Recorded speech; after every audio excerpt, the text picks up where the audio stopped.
ഇന്ന് നമുക്ക് തിരുവനന്തപുരത്തെ ആദ്യത്തെ ഇംഗ്ലീഷ് മീഡിയം സ്കൂളിന്റെ ചരിത്രം പരിശോധിച്ചാലോ? ഇത് പത്മനാഭദാസനായിരുന്ന ഒരു രാജാവ് തന്റെ രാജ്യത്തിന്റെ വിദ്യാഭ്യാസ പുരോഗതിക്ക് വേണ്ടി മതചിന്തകൾ മാറ്റിവെച്ച് പ്രവർത്തിച്ചതിൻ്റെയും കൂടെ ഒരു കഥയാണ്.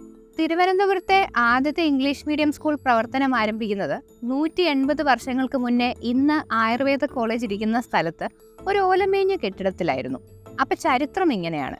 1834 തിരുവിതാംകൂറിന്റെ സ്വാതന്ത്ര്യനാൾ തന്റെ രാജ്യത്തെ തെക്കൻ പ്രദേശങ്ങളിലൂടെ സഞ്ചരിക്കുമ്പോൾ അവിടെ ലണ്ടൻ മിഷൻ സൊസൈറ്റിയുടെ കീഴിലുണ്ടായിരുന്ന സ്കൂളിന്റെ പ്രവർത്തനങ്ങൾ കണ്ട് ഇംപ്രസ്ഡായി. ഇത്തരത്തിലുള്ള സ്ഥാപനങ്ങൾ ഒരു പ്രദേശത്തിന്റെ പൗരബോധം വളർത്തുന്നതിന് വഹിക്കുന്ന പങ്കിനെക്കുറിച്ച് സ്വാതി തിരുനാളിന് നല്ല ബോധ്യമുണ്ടായിരുന്നു.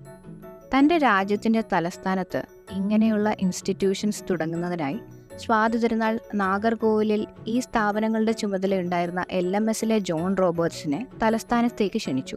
ഇങ്ങനെ തുടങ്ങുന്ന സ്കൂളുകളിൽ അദ്ദേഹത്തിന് ബൈബിൾ പഠിപ്പിക്കാനുള്ള അനുമതി സ്വാതി തിരുനാളിൽ നിന്നും കിട്ടിയതോടെയാണ് ജോൺ റോബർട്ട്സ് തിരുവനന്തപുരത്തെ സ്കൂളിനുള്ള പ്രവർത്തനം ആരംഭിക്കുന്നത്. ആലോചിക്കാനുള്ളത്, പത്മനാഭദാസനായിരുന്ന സ്വാതി തിരുനാൾ തന്റെ നാടിന്റെ വിദ്യാഭ്യാസ പുരോഗതിക്ക് വേണ്ടി സ്കൂളുകളിൽ ക്രിസ്തീയ പഠനത്തിന് സമ്മതം കൊടുത്തു എന്നുള്ളതാണ്. അങ്ങനെ 1834 തിരുവിതാംകൂറിന്റെ ആദ്യത്തെ ഇംഗ്ലീഷ് മീഡിയം സ്കൂൾ പ്രവർത്തനം ആരംഭിച്ചു. 36 ഇത് ഒരു ഫ്രീ ഗവൺമെന്റ് സ്കൂളായി മാറുകയും ചെയ്തു. His highness Rajas free school എന്നായിരുന്നു അന്നത്തെ പേര്. തിരുവിതാംകൂറിലെ 5 ഗ്രാമങ്ങളിൽ കൂടി സൗജന്യ സ്കൂൾ നടപ്പിലാക്കി. സൗജന്യ വിദ്യാഭ്യാസത്തിൽ സർക്കാരിന്റെ പദ്ധതികൾക്ക് അടിത്തറ പാകിയത് ഈ ഒരു ഇനിഷ്യേറ്റീവ് ആണെന്ന് നമുക്ക് പറയാൻ കഴിയും.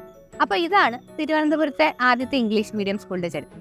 നോ യുവർ ട്രിവാൻഡ്രം സീരീസിലെ എല്ലാ വീഡിയോസിൻ്റെയും സോഴ്സും ക്രെഡിറ്റ്സും ഡിസ്ക്രിപ്ഷനിൽ അവൈലബിൾ ആണ്. വീഡിയോസിൽ അഥവാ എന്തെങ്കിലും തെറ്റുകുറ്റങ്ങൾ ഉണ്ടെങ്കിൽ റെസ്പെക്ട്ഫുള്ളായിട്ട് കമൻസിൽ മെൻഷൻ ചെയ്യാവുന്നതാണ്.